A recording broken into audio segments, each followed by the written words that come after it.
اور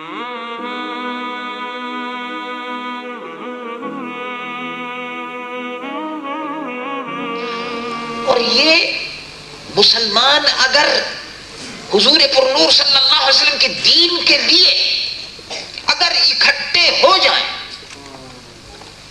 مضبوط سیسا پلائی ہوئی دیوار اگر متحد منظم ہو کر کھڑے ہو جائیں تو اللہ رب العالمین کی رحمتیں اترتی ہیں، فرشتے مدد کے لیے اترتے ہیں، فرشتے اترتے ہیں۔ چنانچہ بدر میں یہ ہوا، بدر کے میدان میں جب مسلمان میدان جنگ میں لڑنے کے لیے آئے تو میدان یعنی تدبیر آپ کو کرنی پڑے گی۔ اب یہ نہیں ہے کہ مسجد میں بیٹھ کے آپ اور میں دعا کریں اے اللہ ہم سب کی حفاظت فرما، اے اللہ مسلمانوں کی حفاظت فرما، اے اللہ مسلمانوں کو یہ دے دے، مسلمانوں کو دے دے، نہیں، اس کے لیے تدبیر کرنی پڑے گی۔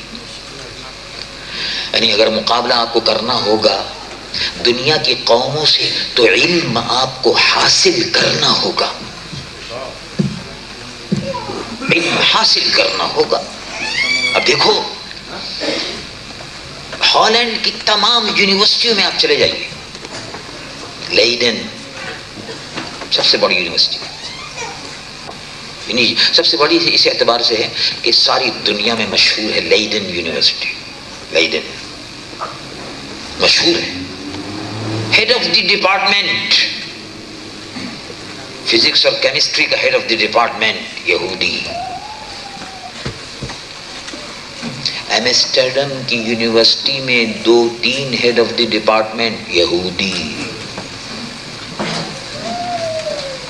فرانس میں Sorbonne university Paris head of the department chemistry اور فزکس یہودی۔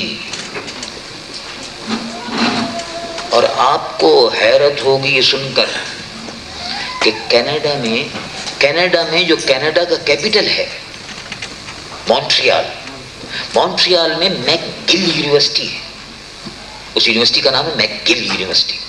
میک گل یونیورسٹی میں قرآن اور حدیث پڑھانے کا ایک ڈپارٹمنٹ ہے، ڈپارٹمنٹ آف اسلامک اسٹڈیز۔ اس کا ڈپارٹمنٹ آف اسلامک اسٹڈیز کا ہیڈ جو ہے وہ یہودی قرآن پڑھاتا ہے۔ بھائی دیکھیے آپ، یہودی حدیث پڑھاتا ہے، یہودی۔ اب وہ یہودی سے پڑھ کر، اس یہودی سے قرآن اور حدیث پڑھ کر اور پی ایچ ڈی کر کے ڈاکٹریٹ لے کر جب وہ مسلمان لڑکا واپس آتا ہے تو کہتا ہے میں تو معراج کو نہیں مانتا، معراج کو نہیں مانتا، خواب میں دیکھا تھا حضور نے۔ آپ نے دیکھا یہودی بیٹھا ہوا ہے وہاں تو مسلمان لڑکوں کو بتاتا ہے کہ نہیں معراج میں کیا ہے، کیسے جا سکتے ہیں، جا ہی نہیں سکتے، اوپر نیچے سے اوپر کوئی چیز جا ہی نہیں سکتی، مطلب ایسے ہی ٹھیک ہے، خواب دیکھا تھا رسول اللہ۔ اب مسلمان بچے کے دماغ میں بھی یہ بات بیٹھ گئی، میکگل یونیورسٹی یہودی۔ ماسکو کی یونیورسٹی سن 1900 میں ماسکو روس کے دورے پر گیا تھا۔ جب میں روس کے دورے پہ گیا تو ماسکو کی یونیورسٹی بڑی خوبصورت یونیورسٹی، انہوں نے ہم کو بلایا، پرشین ڈپارٹمنٹ آف پرشین، فارسی زبان کا بالکل الگ ڈپارٹمنٹ، عربی زبان کا ڈپارٹمنٹ، سب ہے، یونیورسٹی ہے۔ تو پرشین ڈپارٹمنٹ انہوں نے ہم کو دعوت دی، وہ پرشین اور عربی ڈپارٹمنٹ والے، میں تھا حضرت مجاہد ملت مولانا حضرت علامہ عبدالحامد صاحب بدایونی رحمۃ اللہ علیہ، اس زمانے میں صدر تھے جمعیت علماء پاکستان کے، اور دوسرے حضرات تھے، 10-11 آدمی تھے ہم لوگ۔ باقاعدہ ڈیلیگیشن حکومت پاکستان کی طرف سے گیا تھا، تو 5 ہفتے تک ہم نے دورہ کیا۔ ہاں تو ماسکو یونیورسٹی میں انہوں نے دعوت دی اور کہا کہ آپ تقریر کیجیے گا، عربی میں فارسی میں، یہ ڈپارٹمنٹ تھا۔ مولانا روم رحمۃ اللہ علیہ کی مثنوی شریف پر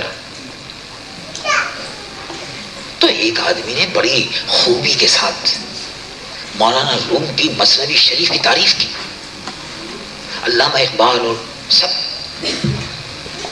ہم نے کہا کہ بھئی یہ تو معلوم ہوتا ہے کوئی روس کا مسلمان ہی معلوم ہوتا ہے، ایسی کر رہا ہے عربی میں، فارسی میں، اور مولانا روم کے اشعار، مولوی ہرگز نہ شد مولائے روم، یہ سب تمام، اور فارسی میں اور عربی میں۔ اس کے بعد حضرت مولانا عبدالحامد صاحب بدایونی نے فارسی میں تقریر کی، مجھے بھی انہوں نے دعوت دی، میں نے بھی تھوڑی سی شد بدھ عربی کے اندر بات کی۔ اور ایک اور پروفیسر صاحب تھے، انہوں نے، پروفیسر راغب حسن صاحب، انہوں نے انگریزی میں تقریر فرمائی تھوڑی سی۔ اس طرح سے 3 آدمی ہم بولے۔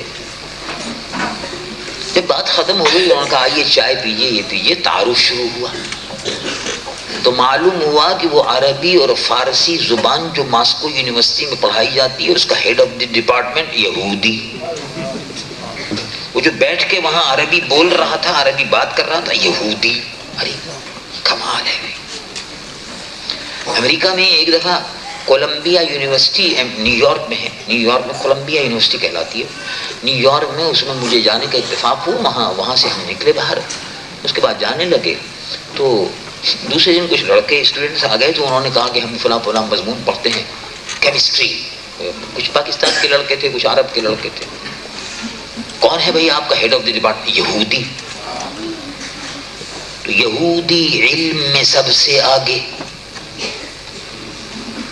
یہودی علم میں سب سے آگے، پیسے میں سب سے آگے، سارے بینک ان کے پاس، انشورنس ان کے پاس، بڑی بڑی کمپنیاں ان کے پاس، کپڑے کا بزنس ان کے پاس، ڈائمنڈ کا بزنس ان کے پاس، سونے کا بزنس ان کے پاس، ہر بزنس ان کے ہاتھ میں، علم بھی ان کے ہاتھ میں، دولت بھی ان کے ہاتھ میں۔